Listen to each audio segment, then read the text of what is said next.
Hey, I am going to do another vector video, this one on basic vector calculations. So let's first start with adding two vectors together.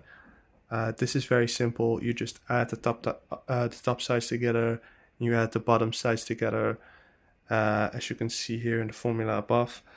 And then you get 2 plus 1 equals 3, and then 1 plus 2 also equals 3. So yeah, that's basically it. And then you can see it here in my graph, or in the graph. I also made an example of this. So here you have vector 1 and vector 2. And the way that you can do this in a graph is basically just by moving vector 2 to the top of vector 1, or you could also do it vice versa, but I do it like this. So you move vector 2 to the top of vector 1, and then whatever point that reaches, that is the end of the new vector. And then you just draw the line from the origin point to that top. And then you get the vector that is vector 1 plus vector 2. So yeah, that is how you add two vectors together. Now you can also multiply a vector with a scalar, as I showed you in the formula here.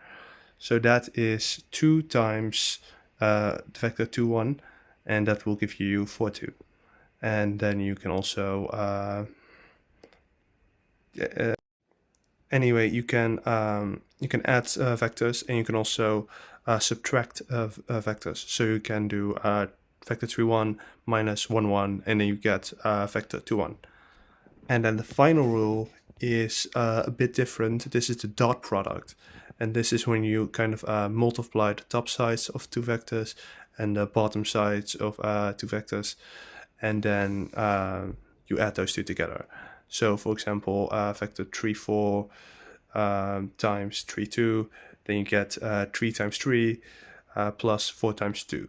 And that is 17, and that is how you calculate the dot product. So yeah, these are just basic vector calculations. Bye.